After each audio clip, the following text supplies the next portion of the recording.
청취자 여러분, 만약에 오늘 아침에 투자 앱을 딱 켰는데 비트코인 1개 가격이 13달러로 찍혀 있다면 기분이 어떠시겠습니까? 와, 13달러요? 진짜 커피 한두 잔 값이네요. 그니까요. 타임머신을 따고 2010년으로 돌아간 게 아닙니다. 오늘 우리가 살펴볼 글로벌 시황 브리핑 데이터에 실제로 일어난 일이죠. 네, 물론 이건 급박하게 쏟아지는 전 세계 데이터를 시스템이 취합하다가 생긴 뭐랄까 일시적인 표기 오류이긴 했지만요. 맞아요. 단순 해프닝이긴 한데 지금 시장이 얼마나 극단의 혼란에 빠져 있는지를 상징적으로 보여주는 것 같더라고요. 끊임없이 배우고 탐구하는 청취자 여러분 환영합니다. 반갑습니다, 여러분. 오늘 우리가 해독할 암호문은 바로 이 13달러짜리 비트코인 해프닝이 담겨있는 2026년 3월 20일자 글로벌 시황 브리핑입니다. 이번 심층 분석의 미션은 아주 명확합니다. 네, 끝없이 치솟는 유가라던가 서로 찢어지는 각국 증시 같은 파편화된 데이터를 모아보는 거죠. 그렇죠. 그리고 이 혼란 속에서 거대한 자금이 숨어드는 피난처들까지 이 모든 데이터가 가리키는 하나의 큰 흐름을 읽어내는 겁니다. 사실 지금이 정보의 과부하 속에서 인플레이션이라는 유령이 다시 시장을 배회하고 있는 흥미로운 시점이거든요. 인플레이션 유령이요? 네. 수치와 헤드라인이 서로 다른 이야기를 하고 있고 어제 통했던 투자 공식이 오늘은 전혀 작동하지 않는 그야말로 진단이 아주 까다로운 상황입니다. 자, 이 부분을 한번 파헤쳐보죠. 모든 문제의 진알지가 바로 이 끌어오르는 국제 유가잖아요. 네, 가장 큰 트리거가 됐죠. 지금 뉴스 헤드라인들을 보면 막 배럴당 100달러를 뚫고 120달러도 넘본다. 브렌트유 119달러 돌파. 이런 공포스러운 기사들이 쏟아지고 있거든요. 맞습니다. 체감상으로는 이미 오일 쇼크 수준이죠. 청취자 여러분도 아시겠지만 국제 유가는 비유하자면 동네 식당의 밀가루 값과 같습니다. 밀가루 값이 오르면 칼국수, 짜장면, 심지어 튀김옷까지 메뉴판 전체 가격이 바뀔 수밖에 없잖아요. 아, 아주 적절한 비유네요. 유가가 오르면 전 세계 모든 산업의 원가가 올라가니까 거대한 인플레이션이 발생하는 구조죠. 네, 그런데 브리핑 자료를 꼼꼼히 보면요. 실제 서부 텍사스 산원유, 그러니까 WTI의 현재가는 64.89달러로 기록되어 있습니다. 네, 하루 만에 2.62달러가 오르긴 했습니다만 그러니까요. 120달러라는 헤드라인과는 꽤 거리가 멀어 보이거든요. 왜 이렇게 간극이 큰 걸까요? 이걸 더 큰 그림과 연결해 보면 단순히 지금 당장 WTI 가격이 64달러 선이라는 현재의 팩트보다 이 상승세가 채권 시장에 미치는 파급력이 훨씬 중요합니다. 채권 시장이요? 유가가 오르는데 왜 채권 시장을 봐야 하죠? 시장은 WTI가 단기 급등한 사실에 더해서 주요 산유국 모임인 오펙의 감산 연장 기대감이라는 변수를 같이 보고 있거든요. 인플레이션의 공포를 가격에 미리 반영하는 겁니다. 아, 앞으로 기름값이 계속 비싸질 거다. 이렇게 예측을 하는 거군요. 맞습니다. 유가가 오르면 물가가 오르고 물가가 오르면 물가를 잡아야 하는 미국 연준이 금리를 내릴 수가 없게 되죠. 오히려 다시 올릴지도 모른다는 불안감이 퍼집니다. 금리 동결 우려를 넘어서 인상 공포까지 가는 거네요? 네. 그 결과가 브리핑에 나온 미국채 10년물 금리의 상승입니다. 데이터 보시면 4.170%로 전일 대비 5bp 상승했다고 나오죠. 잠깐만요. 여기서 제가 이해한 게 맞는지 한번 확인해 볼게요. 5bp 상승이라고 하셨는데 bp가 베이시스 포인트니까 0.01%포인트를 의미하잖아요. 네, 정확합니다. 그럼 5bp면 고작 0.05%포인트 오른 건데 이게 시장에 폭탄을 던질 만큼 엄청난 수치인가요? 일상생활 예금 이자라면 사실 미미한 차이 아닌가 해서요? 아주 좋은 지적입니다. 개인 예금 이자라면 정말 미미하죠. 하지만 수조 달러 단위의 돈이 굴러가는 글로벌 채권 시장에서는 이야기가 완전히 다릅니다. 아, 덩치가 달라서 그런가요? 그렇죠. 특히 모든 대출 금리의 기준점이 되는 미 국채 10년물에서 하루 만에 OBP가 움직였다는 건 비유하자면 거대한 항공모함이 급격하게 방향을 틀었다는 신호와 같습니다. 와, 항공모함이 방향을 튼 거다. 기업들이 돈을 빌릴 때 내야 하는 이자 비용이 순식간에 눈덩이처럼 불어날 것이라는 이른바 매파적 기조의 현실화를 뜻하는 거거든요. 아하, 그러니까 식당 밀가루 값이 오를 조짐이 보이니까 은행에서 식당 사장님의 대출이자까지 선제적으로 올려버린 셈이군요. 완벽한 정리입니다. 바로 그 압박이 시장을 짓누르고 있는 거죠. 그렇다면 이 에너지 전쟁과 금리 상승의 압박이 세계 최대 자본시장인 미국 증시에는 정확히 어떤 폭탄을 떨어뜨린 건가요? 미국 주식시장 전반을 아주 무겁게 짓눌렀죠. 수치를 보면 미국 S&P 500 지수는 1.36% 하락해서 6,624.70으로 밀렸고요. 다우존스는 더 심하더라고요. 1.63% 하락해서 46,225.15를 기록했죠. 브리핑에 따르면 이게 연중 최저치라고 하던데 맞습니다. 고물가와 고금리가 장기화될 거라는 절망감이 투자자들의 매도를 강력하게 부추긴 결과입니다. 다우가 연중 최저치라니 시장 분위기가 얼마나 얼어붙었는지 진짜 짐작이 갑니다. 그런데 제가 브리핑 수치를 보다가 여기서 딱 멈칫했습니다. 어떤 부분에서요? 여기서 정말 흥미로운 점은 나스닥 수치예요. 나스닥이 22,152.42로 막아냈는데 등락률이 정확히 플러스 0.00%입니다. 소수점 둘째 자리까지 미동도 안 했어요. 네, 그 부분 아주 흥미롭죠. 아니 S&P와 다우가 연중 최저치로 무너지는 와중에 나스닥 혼자 무슨 투명 방어막이라도 친 건가요? 어떻게 이런 일이 가능하죠? 여기서 매력적인 부분은 나스닥이 거시경제의 거대한 하방 압력을 내부의 구조적 호재와 개별 기업들의 이슈로 완벽하게 상쇄해냈다는 점입니다. 구조적 호재라면 뭐 특별한 뉴스라도 있었나요? 브리핑 자료를 깊이 들여다보면 그 방어막의 정체를 알 수 있는데요. 가장 핵심은 토큰화 증권 거래 승인 소식입니다. 아, 토큰화 증권이요? 그러니까 실물 자산이나 기존 주식을 블록체인 기술을 이용해서 디지털 토큰으로 쪼개 거래할 수 있게 만든다는 그 개념 말씀이시죠? 정확합니다. 이 제도가 러셀 1000 지수 편입 종목들과 주요 ETF부터 적용된다는 소식이 나스닥 전체에 엄청난 유동성 기대감을 불어넣은 겁니다. 조각 투자가 쉬워지니까 더 많은 글로벌 자금이 나스닥으로 유입될 수 있는 큰 파이프라인이 뚫린 셈이네요? 그렇죠. 거기에 개별 섹터의 강력한 호재들도 힘을 보탰습니다.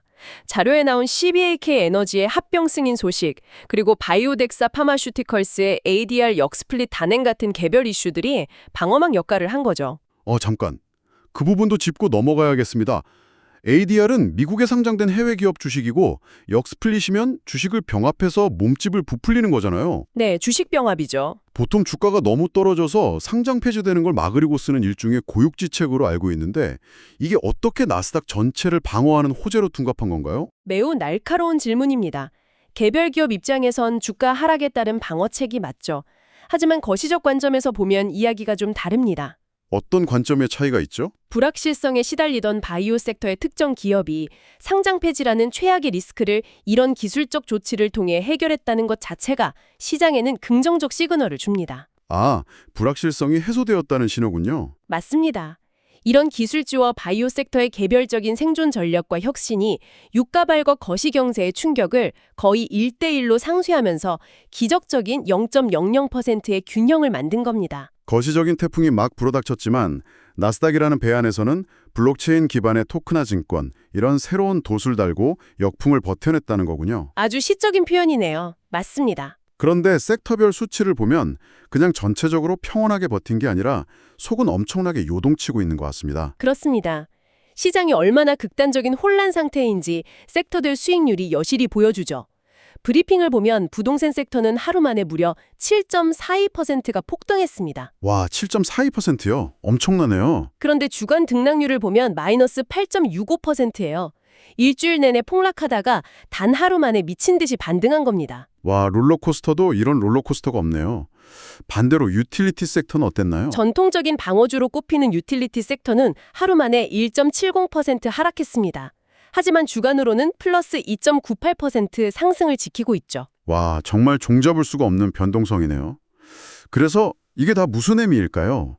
태평양 건너 미국의 상황도 중요하지만 청취자 여러분의 포트폴리오가 가장 직접적으로 체감할 한국 증시로 넘어와 보죠. 네, 국내 증시 상황을 봐야겠죠. 성적표를 열어보기가 참혹할 정도입니다. 코스피가 무려 2.73% 하락해서 5,763.22포인트로 5,760선까지 주저앉았어요.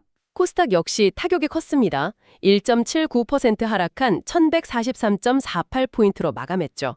수급 상황을 보면 정말 눈물겹습니다. 개인 투자자들이 무려 3,004만 주를 순매수하면서 이른바 줍줍에 나섰거든요. 전형적인 저가 매수세가 들어온 거네요. 네, 그런데 외국인이 213.6만 주, 기관이 111.1만 주를 시장에 그냥 집어던졌습니다.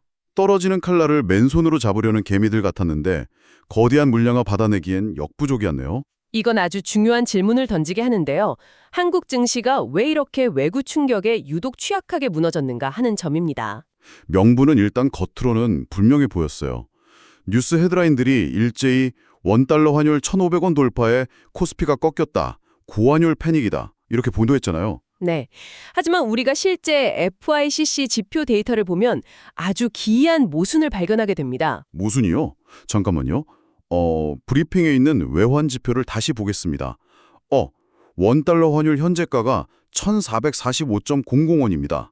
게다가 등락을 보면 전일 대비 5.30원 하락했어요. 맞습니다. 환율이 하락했다는 건 달러 대비 원화의 가치가 올랐다는 거잖아요. 즉 원화 강세가 나타난 거 아닙니까? 정확합니다. 바로 그 지점이 팩트와 시장 심리가 완전히 어긋난 곳입니다.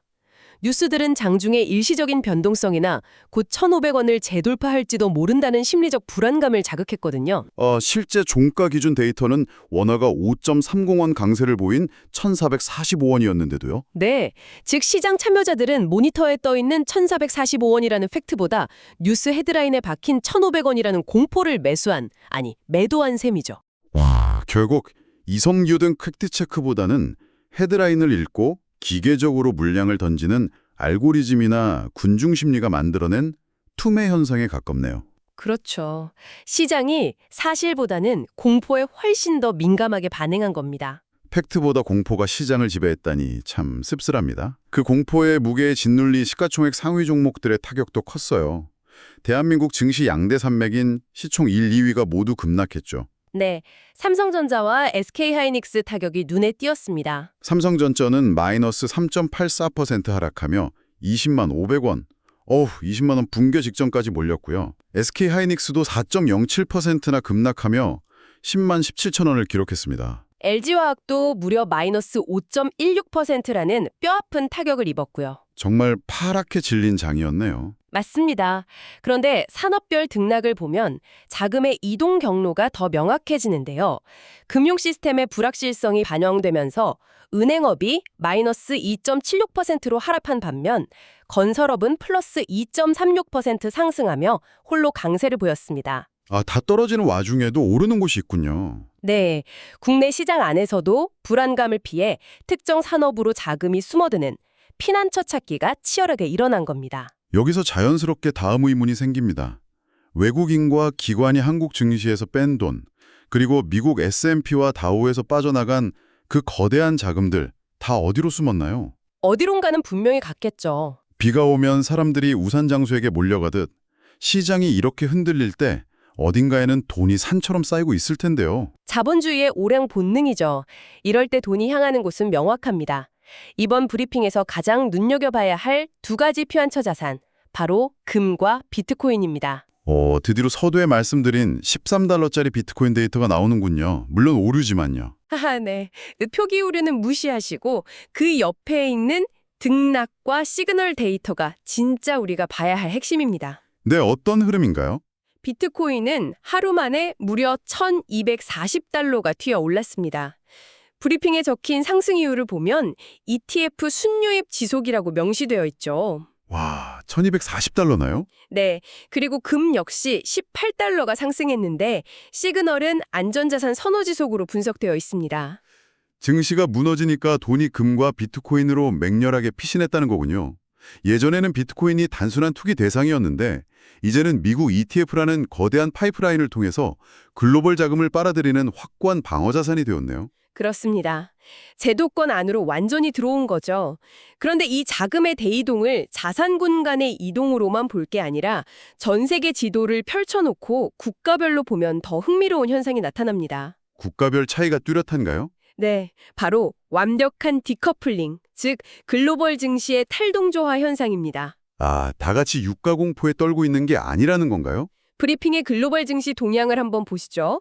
미국 3대 지수가 흔들리고 아시아의 홍콩 항생 지수도 2.15% 하락, 일본 니케이 225도 1.39% 일제히 하락했습니다. 다들 폭탄을 맞은 분위기네요. 그런데 놀랍게도 중국 폰토 증시는 상하이 종합이 플러스 0.45%, 선전성분이 플러스 0.62%로 독자적인 상승을 기록했습니다. 네, 전 세계가 인플레이션 태풍을 맞고 있는데 중국만 평온하다고요.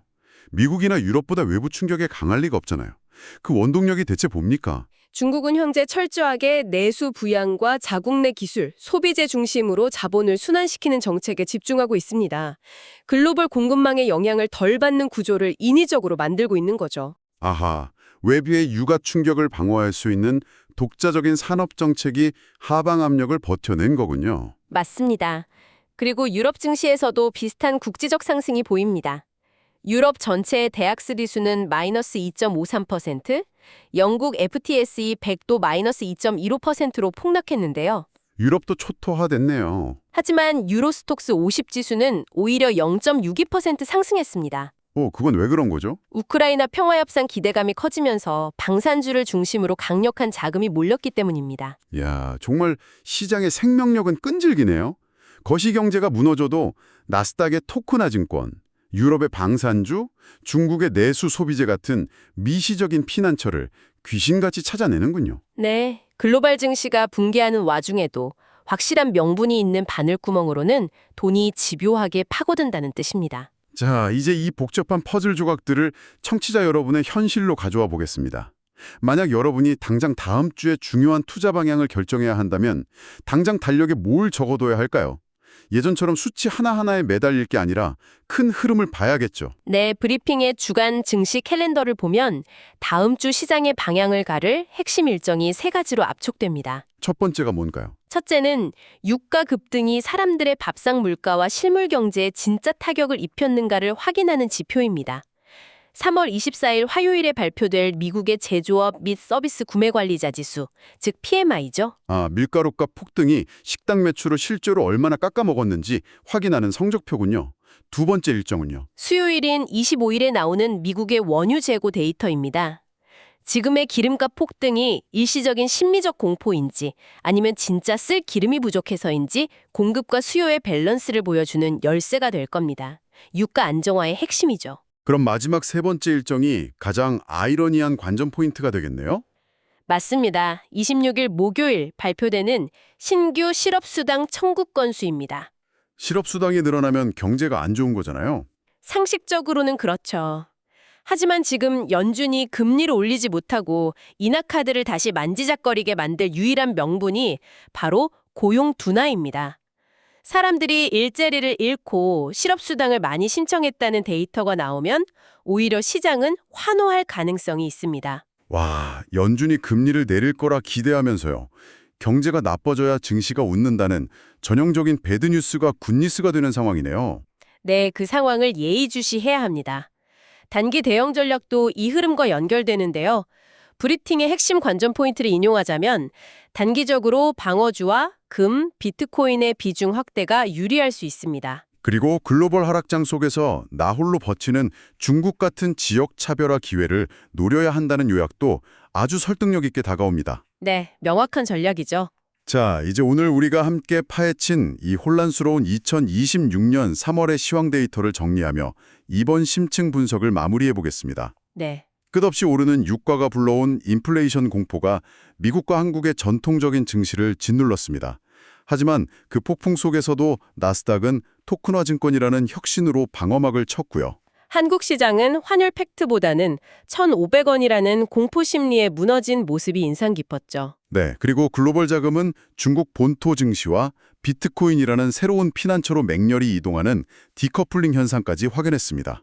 정말 역동적인 시장 상황이었습니다. 마지막으로 청취자 여러분의 머릿속에 오랫동안 남을 만한 질문을 하나 던지고 싶습니다. 과거 수십 년 동안 지정학적 위기가 오거나 증시가 흔들리면 사람들은 무조건 달러와 금을 샀습니다. 전통적인 진리였죠. 네. 그런데 오늘 우리가 본 데이터는 어떤가요? 거대한 ETF 유입을 등에 업은 비트코인이 수천 년 역사의 전통 안전자산인 금과 어깨를 나란히 하며 시장의 폭락을 방어하고 있습니다. 네, 아주 상징적인 흐름입니다. 청취자 여러분, 만약 지금 같은 지정학적 리스크와 인플레이션이 앞으로 계속된다면 2020년 이 시대에 진정한 디지털 금, 위기 속 최후의 피난처는 결국 무엇이 될까요? 정말 진지하게 고민해봐야 할 화두네요. 네. 오늘 살펴본 13달러짜리 비트코인 데이터에 기이한 오류처럼 어쩌면 시장의 진실은 우리가 당연하다고 믿는 숫자와 상식 이면에 숨어 있을지도 모릅니다. 다음번 시장 브리핑을 보실 때 오늘 던진 이 질문의 답을 한번 집요하게 추적해 보시기 바랍니다. 수치 너머에 숨겨진 진짜 자본의 움직임이 보이실 겁니다. 네, 저희는 다음번 새로운 데이터, 더 깊은 통찰로 다시 찾아오겠습니다. 함께해 주신 청취자 여러분, 감사합니다. 감사합니다. 현명한 통찰과 함께 시장의 거친 파도를 잘 넘으시길 바랍니다.